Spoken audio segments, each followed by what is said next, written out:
All right, so my name is Sebastian Brown, and I'm going to be going over prosocial behavior.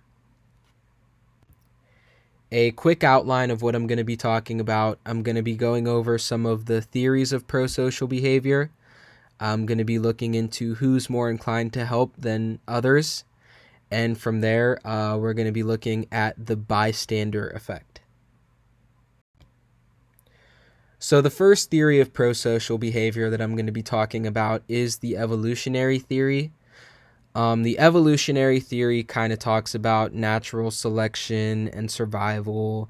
It talks about the reciprocity norm and the expectation that helping others will increase the likelihood that they'll help us. But a big part of it that I wanted to look into was kin selection.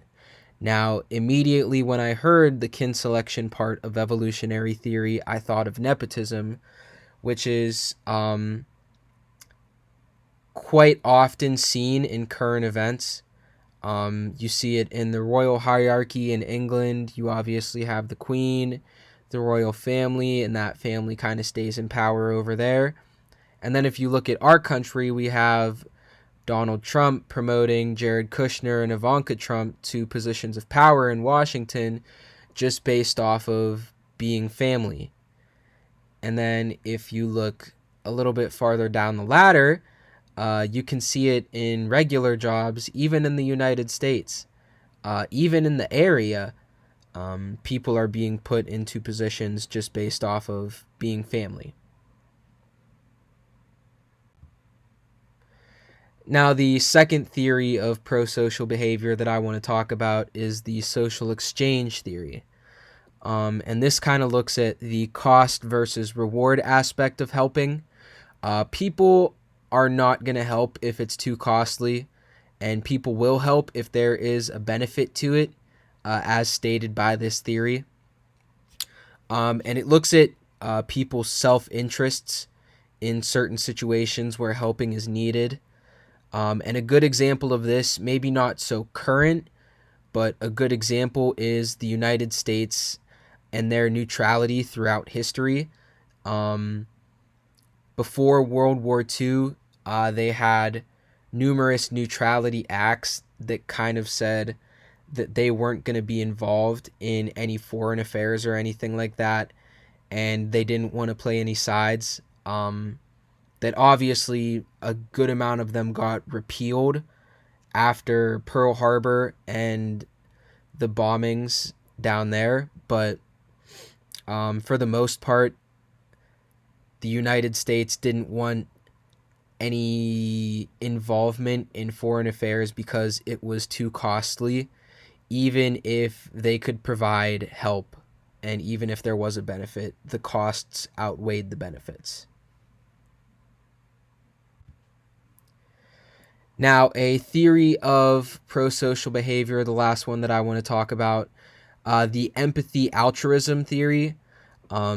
It asks if helping is motivated by empathy or altruism. Um, and so the empathy altruism hypothesis says that the more empathetic people are, the more likely they will help.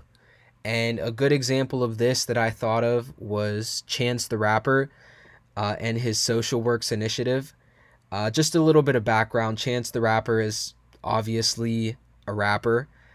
He grew up in Chicago, so he was kind of a witness to some of the conditions of living and some of the things that went on in Chicago.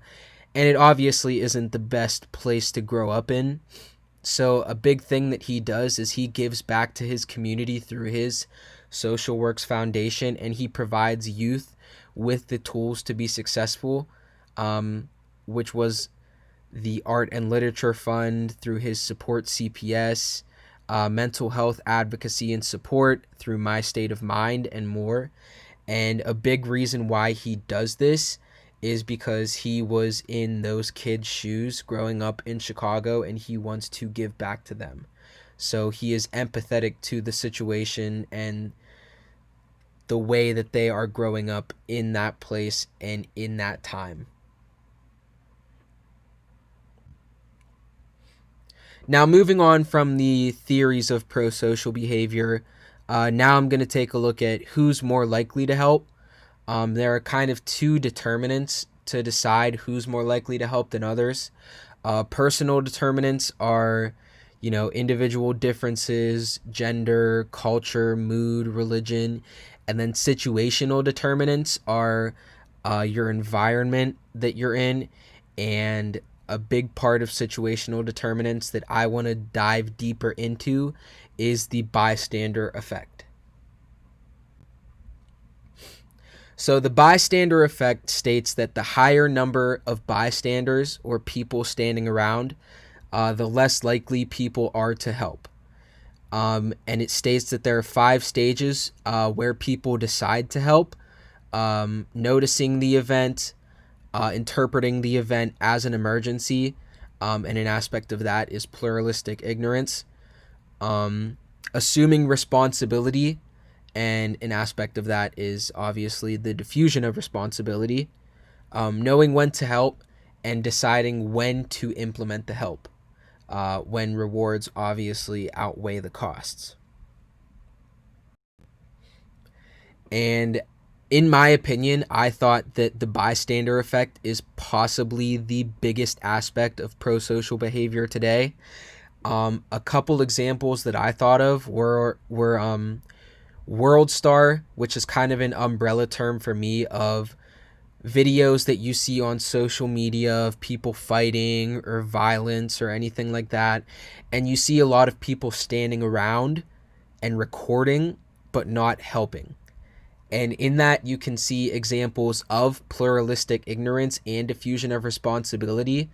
You see all those people standing there, and nobody seems to read it as an emergency, and nobody seems to want to help because nobody feels responsible to it.